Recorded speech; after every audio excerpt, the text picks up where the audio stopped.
हाँ, नमस्ते बच्चों। 9वीं कक्षा के बच्चों, बहुत दिनों बाद हम मिले हैं। आज हम पहली कविता चांदनी रात पढ़ने वाले हैं। ध्यान से देखो, ध्यान से सुनो। कवि मैथिली शरण गुप्त जी की लिखी हुई यह कविता चांदनी रात। यह कविता जो है प्रकृति की सुंदरता का वर्णन इस कविता में किया है। प्रकृति के सुषमा का वर्णन इस कविता में किया है। कविता वैसी बड़ी है, 8 कड़ियों की कविता है।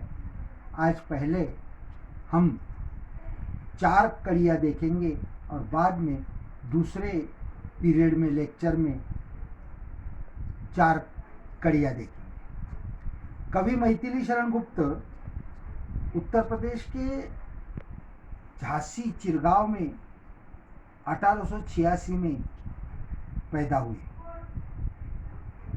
मैथिली शरण का अंत 1964 12 दिसंबर में हुआ। मैथिली शरण एक ऐसे कवि है कि जिनका नाम लिए बिना हिंदी साहित्य का इतिहास पूरा नहीं हो सकता। उनकी प्रमुख रचनाएं हैं साकेत, जो खंडकाव्य है, यशोधरा। यह यशोधरा गौतम बुद्ध की पत्नी यशोधरा, जयद्रथ वध, पंचवटी, भारत भारती ये खंडकाव्य है, रंग में भंग, राजा प्रजा आदि नाटक। देखो, पंचवटी इस कविता में पंचवटी के चांदनी रात का वर्णन किया है। इसके लिए थोड़ा सा हमें रामायण की ओर बढ़ना चाहिए। जब राम, सीता और लक्ष्मण वनवास चले गए तो घूमते घूमते अपने सफर में वे पंचवटी में आकर रुके। कहाँ है पंचवटी? पंचवटी हमारे महाराष्ट्र में ही है, नासिक में पंचवटी है। आज भी उस स्थान को नासिक में गोदावरी के किनारे पंचवटी ही कहा जाता है। जैसे हमारे पूना में कई हिस्से हैं, डेक्कन है, स्वारगेट है, हड़पसर है, वैसे नासिक में पंचवटी एक हिस्सा है। उस पंचवटी का संबंध इस अपने कविता से भी है। इस खंड काव्य में मानव जीवन की घटनाओं का वर्णन किया। प्रस्तुत पंचवटी खंड काव्य में प्राकृतिक सौंदर्य, पंचवटी का प्राकृतिक सौंदर्य बताया गया है।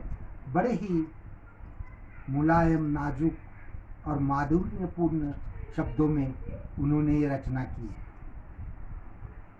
चलो अब कविता की पहली कड़ी की ओर हम बढ़ेंगे। चारु चंद्र की चंचल किरणें खेल रही, जल थल में स्वच्छ चांदनी बिछी हुई है, अवनी और अंबर तल में। मेरी आवाज तो इतनी बढ़िया नहीं, आप में से कईयों की आवाज अच्छी है। इस ताल से पढ़ते जाइए। चारु चंद्र, चंद्र को चारु कहा है। चारु मतलब सुंदर। सुंदर चंद्र की चंचल किरणें, जो स्थिर नहीं है, चारों ओर फैली हुई है। रात का समय है, चांद खिला हुआ है और उसकी किरणें चारों ओर बिखरी हुई है। कहाँ कहाँ वो खेल रही है, ऐसा कवि कहते हैं, जल में और थल में। गोदावरी नदी का जल, आसपास का मैदान, उसमें चारों ओर यह सुंदर चंद्र की किरणें बिखरी हुई है। और चांदनी भी कैसी है देखो, स्वच्छ चांदनी बिछी हुई है, बिल्कुल निर्मल, स्वच्छ, सफेद चांदनी चारों ओर बिछी हुई है। सारे धरती पर, सारे वसुंधरा पर,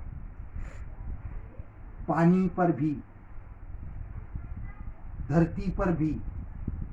और चौथी लाइन में कहा गया, अवनी और अंबर तल में। अवनी मतलब धरती, वसुंधरा, पृथ्वी, अंबर मतलब आकाश। यह चांदनी चारों ओर फैली हुई है, आकाश में, धरती पर, जल पर, थल पर, जंगलों में, पहाड़ों पर, चारों ओर। अब रात का समय है, बिल्कुल स्वच्छ चांदनी है, निर्मल चांदनी है, और यह एक बहुत ही खूबसूरत नज़ारा रात का, चांदनी रात का कवि मैथिली शरण गुप्त जी ने हमारे सामने प्रस्तुत किया है। अब इस चांदनी रात में हर कोई प्रसन्न है, हर कोई खुश है, हर किसी को आनंद हुआ है। दूसरे कड़ी में कहा गया है, पुलक प्रकट करती है धरती। पुलक मतलब खुशी, आनंद। हमें जब आनंद होता है, हमें जब खुशी होती है, तो हम भी खुशी का इजहार करते हैं, अपने आनंद को प्रकट करते हैं। कोई न कोई प्रतिक्रिया हमारे ओर से आती है, तो धरती प्रसन्न है, धरती खुश है, धरती पुलकित हो गई है, और वह अपना आनंद, अपनी खुशी का इजहार कर रही है। किसके सहारे? जैसे हमें कोई आनंद होता है तो हमारे मुंह से कुछ निकलता है, हम हंसते हैं, वाह कहते हैं, दूसरे के साथ बातें करते हैं। अब धरती क्या बोलेगी? लेकिन उसे आनंद हुआ है, वो पुलकित है, वो खुश है, वो अपने खुशी का, अपने आनंद का इजहार कर रही है हरित तृणों के नोकों से। तृण यानी घास, मराठीत ज्याला गवत म्हणतात। तृण यानी घास, हरी घास चारों ओर बिखरी हुई है, और उस घास के नाजुक नाजुक पत्तों के नोकों से यह धरती अपनी खुशी को जाहीर कर रही है।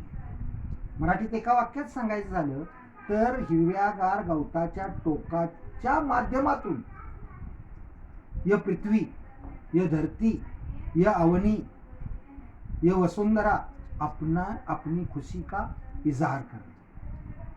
अब किसी और किसी हो गई है, मानो झूम रहे हैं तरु भी। तरु मतलब पेड़, वृक्ष। कवि कहते हैं, इस चांदनी रात के शोभा से हर एक को खुशी हुई है, धरती को खुशी हुई है, और घास को खुशी हुई है, और घास ही धरती की खुशी को प्रकट कर रहा है। पेड़ भी, वृक्ष भी अपनी खुशी को जाहिर कर रहे हैं, झूम झूम कर। हवा के कारण वो डोल रहे हैं, मंद मंद हवा बह रही है, और हवा के कारण पेड़ झूम रहे हैं, इधर उधर डोल रहे हैं। मंद पवन के झोंकों से हवा भी कैसे मंद मंद धीरे धीरे आ रही है।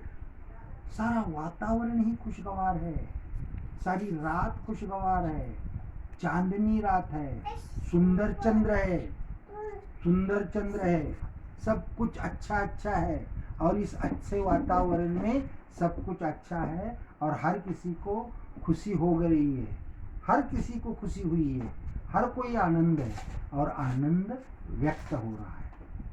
अब चांदनी के बारे में आगे क्या है? निर्मल तो है ही, क्या ही स्वच्छ चांदनी है यह। चांदनी बड़ी ही स्वच्छ है, निर्मल है, पवित्र है। क्या ही निस्तब्ध निशा।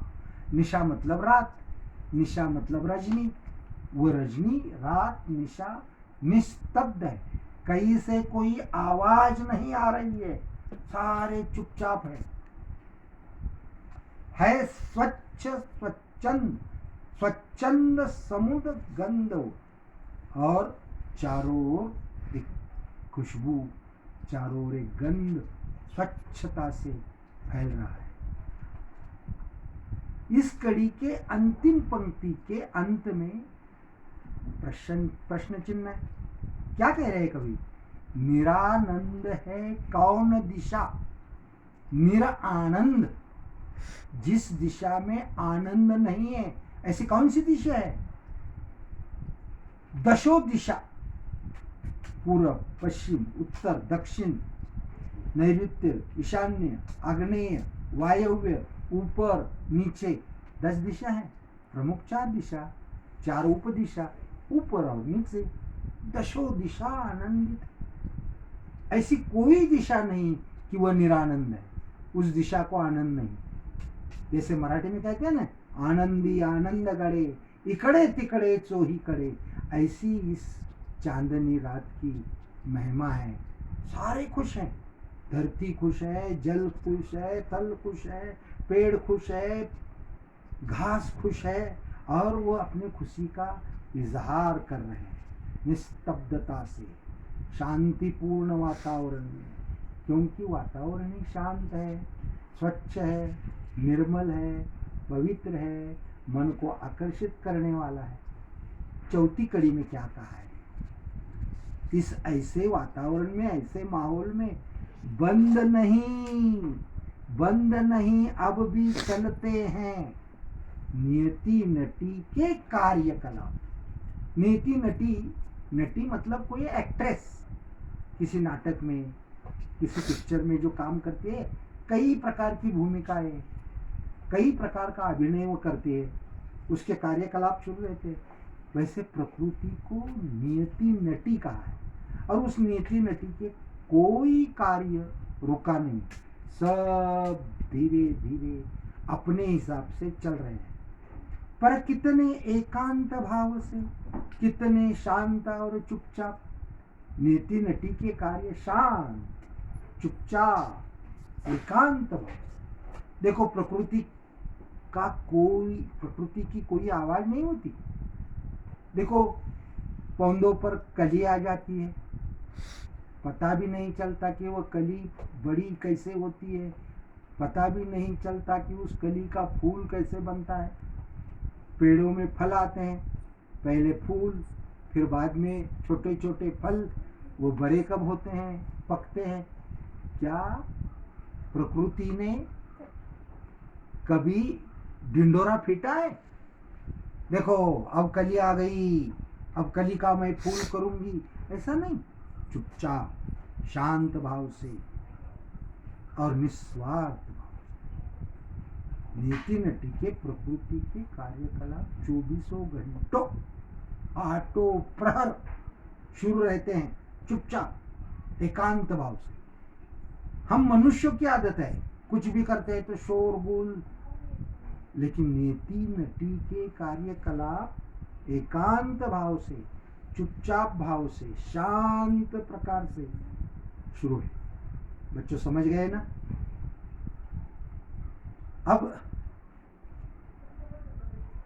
अब मैं इस चारों कड़ियों को फिर से एक बार दोहराऊंगा। पहले कड़ी में कहा है सुंदर चंद्र की किरणें जो चंचल हैं, हवा के साथ डोलती है, पानी पर गिरी हैं तो पानी में हवा के कारण लहरें उठती है और किरणें नाचती हुई दिखती हैं। इसीलिए किरणों को चंचल किरणें खेल रहा है कहा है। और वो चंचल किरणें कहाँ खेल रही है? जल में, थल में। और चांदनी भी कैसे है? स्वच्छ चांदनी चारों ओर बिछी हुई है, अवनी में, अंबर में।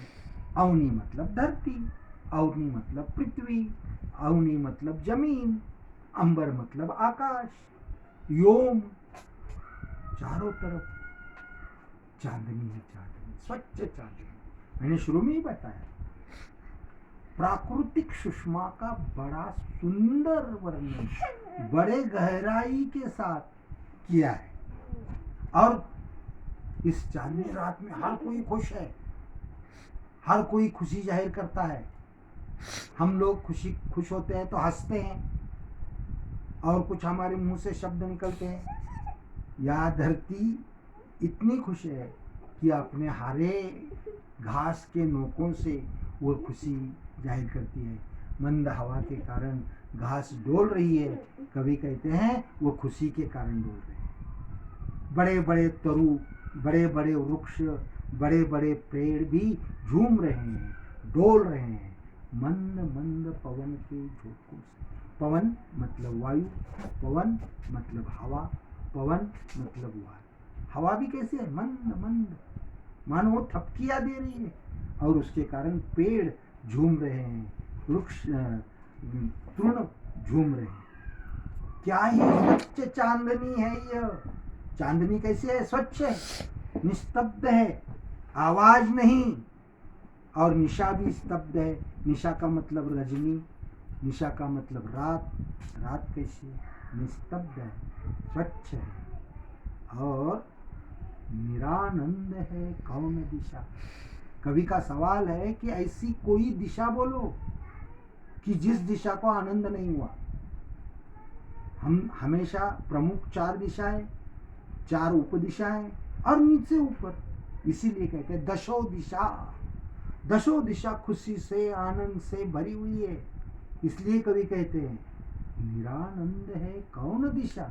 ऐसी कौन सी दिशा है कि जिस दिशा को आनंद नहीं हो। निर आनंद, जिस दिशा में आनंद नहीं, ऐसी कौन सी दिशा है?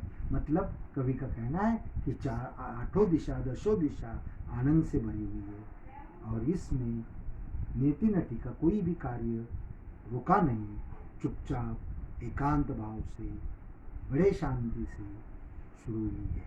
बच्चों, अगले 4 कड़ियाँ अगले पीरियड।